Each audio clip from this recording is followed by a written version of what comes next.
Okay, I see where I messed up. All right. But yeah, every conversation is not for everybody. And the reason why every conversation is not for everybody, because everybody is not equipped to have the conversation.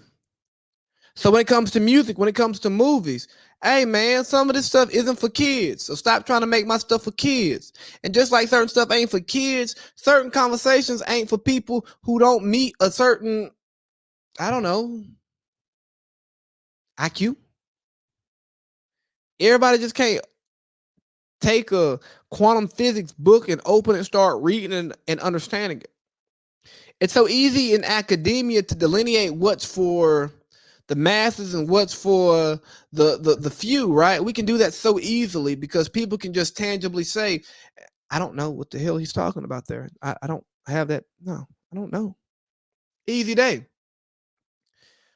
But if I decide to have a conversation about a highly contested issue and you say, well, you didn't include me and my feelings in that, well, the conversation wasn't for you.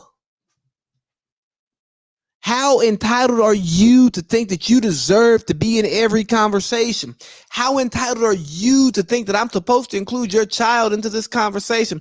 Oh, well, what about the kids? Man, I ain't talking to the kids. I'm talking to the parents. I talk to the parents different from the way I talk to the kids. See, this is for the parents. This is raw and uncut. This podcast I do, this podcast ain't for the kids. Nah, the stuff I do is the stuff you see me do in the community. That's for the kids. Boy, I sound like Charleston. Boy, I'm getting sick right here.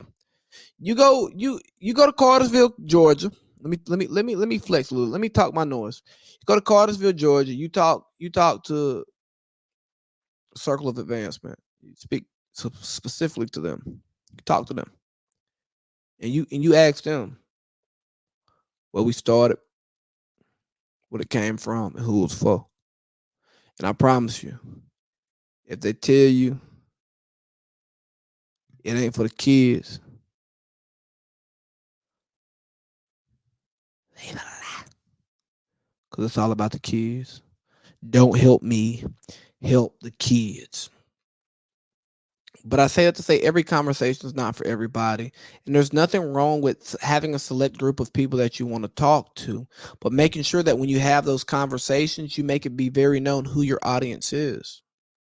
You know, I used to get so upset when I was at Morehouse when we would have the parents come and they would do these different showcases of students and the professors and stuff, and they're talking and they're using their their their smart words, right? As I'd call them.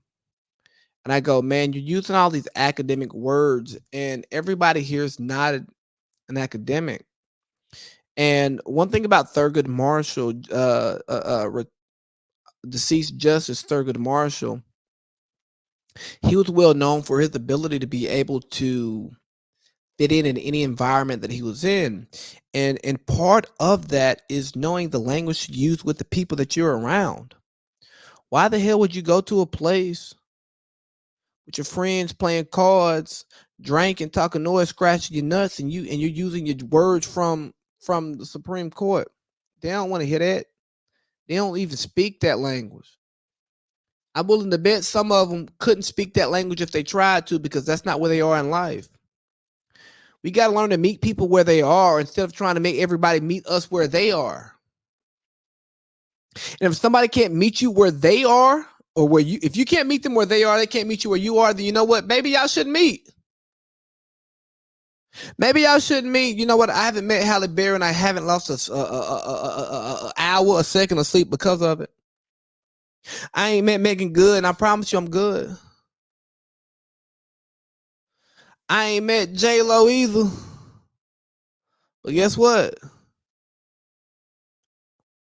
I ain't feeling low. My spirits is high. I ain't met Kim K, but I'm okay. And I'm saying that to say that every conversation is not for everybody. Every meeting place isn't for every person. And the sooner we realize that, the better off we'll be, instead of trying to make everything for everybody. Well, this is not inclusive to them. This is not inclusive to that. Well, I'm going to include more people and exclude other people. So what's up? There's no catch-all. You know, we have these traditions, we have these theories, we have these thoughts, and they make sense for a reason, but all of a sudden now we want to abandon them. I'm not saying that the way the old society ran was the perfect way to go, but my God, we're getting out of hand. We're getting out of hand. Me as a black man, I should be able to have a conversation for black people in black America and not be shunned for it. I should. And I also should be able to take my conversation and say, as a black man who operates in a predominantly white America, this is how I feel. I shouldn't be shunned for it. As a black man, I should be able to say, hey, man, look here, young black guys, here's how you should, here's how I feel when I went through what you're going through right now. And I shouldn't be shunned for it. And I should be able to have a belief, whether or not you identify with that belief, whether or not you agree with that belief. I should be able to have that belief and not be shunned for it. The words, the thoughts, that's conversation, man. That's for you to deal with in your head, to deal with the people who know you and know what you feel. But the only time you should be held accountable is when those things turn into actions. Now, when you are excluding people, mistreating people because they're not who you're dealing with, that's what accountability turns in. But I'm rambling. I can feel myself rambling. But every conversation ain't for everybody.